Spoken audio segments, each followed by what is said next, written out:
Maria, and I think the Sorting Hat is not a character. Hi, I'm Thor, and I think the Sorting Hat is a character.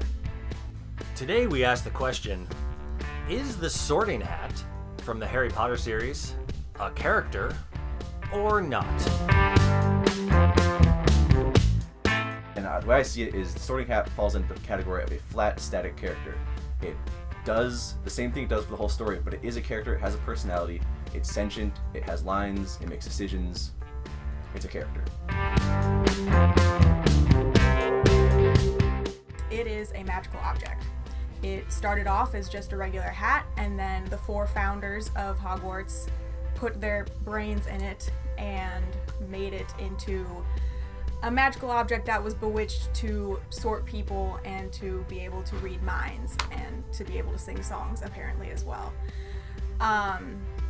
But the fact that it doesn't have its own thoughts, it only has what the founders put into it. It doesn't make original thoughts. It doesn't know how to react to all situations. It only knows how to sort things.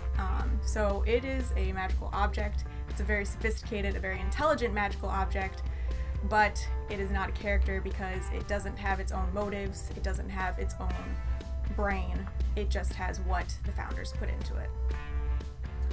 I can make some counterpoints to that, actually. I have a few examples. First, a question. Would you consider the ghost of Tom Riddle in, I believe it's the Chamber of Secrets, would you consider that to be a character? Like when it's still in the diary? Yes. No. Why not? It has motives. It has Tom Riddle's motives. It is part of Voldemort as a character, but it is not itself its own character. The diary is a Horcrux. It's a part of a soul. So are all the Horcruxes are they its own character? The cup, is that a character? No, because it does not speak. It does not, it doesn't have it's not personified in any way. But I guess the locket is the one that Ron destroys, and when he destroys the locket, this thing comes out of Voldemort and talks to Ron and tortures him or whatever. So is it a character then? I would say that is specifically a character because that is clearly part of Voldemort, whereas Tom Riddle's spirit is like a memory perhaps, but it's still a memory of a character, and it's a character. You know, it speaks, it has lines, has a name, it talks to the protagonist, it interacts with the protagonist. I don't see that the locket and the diary are any different. They're both Horcruxes. The diary is still Lord Voldemort, but it's just the earlier Tom Riddle, younger Lord Voldemort. My second point that I wanted to make is you said that the hat does not have a motive, it doesn't take action. I had a little research I did, and in September of '95, as part of its song, it warns of impending danger. And it's theorized that it got this because it lives in Dumbledore's office, and therefore it can make the connection that it gathered information and then took it upon itself to take action and present this impending danger to the student body as a whole. I knew you'd bring this up. I thought you might. And I think that the founders, when they first made the hat, they instilled a desire to protect Hogwarts. And so the hat sure can take in information just like the diary can take in information, but its reaction is it only reacts that way in the song because that's what the founders told it to. It did not decide by itself to sing this song in that way. But in the Chamber of Secrets, when the hat is delivered by Fawkes, and the sword comes out of the hat or whatever, it kind of just lies there uselessly. But if it was a character, then it would have told Harry, put me on, I'll give you the sword, or it would have given advice or been able to do something or react in that situation.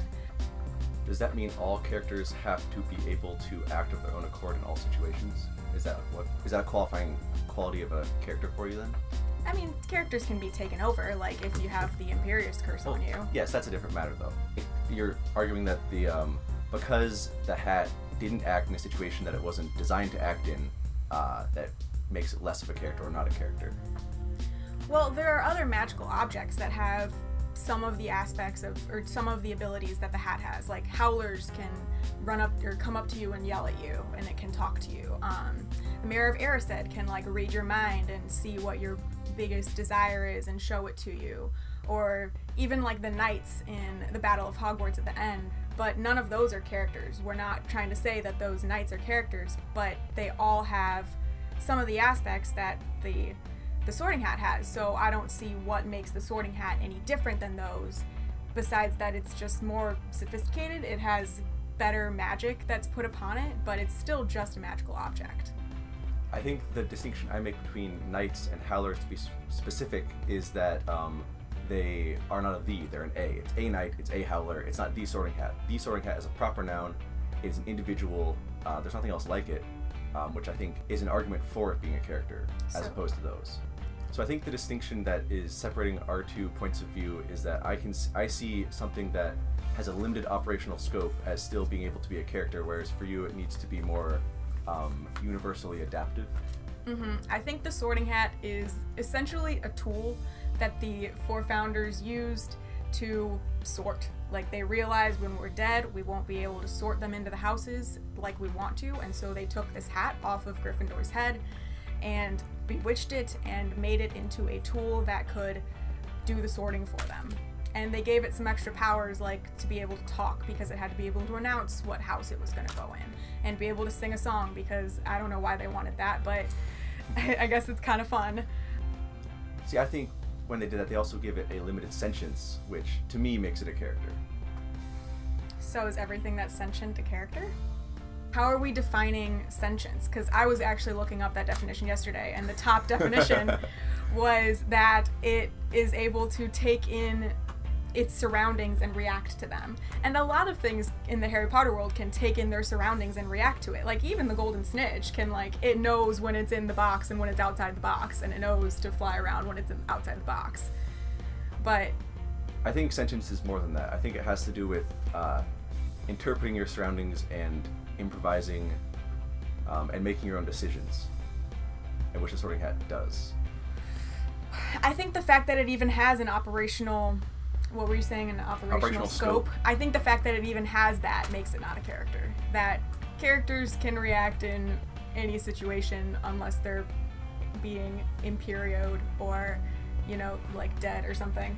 But the hat doesn't know how to react in most situations. It only has a very specific set of things that it knows how to do, and so it's not a character.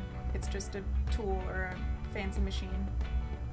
I think we just have different definitions of what makes a character a character. Yeah, I think so too. I hope I've convinced you that the Sorting Hat is a character. Let me know you agree with me in the comments below. I hope I've convinced you that the Sorting Hat is not a character, and let me know in the comments that you agree with me.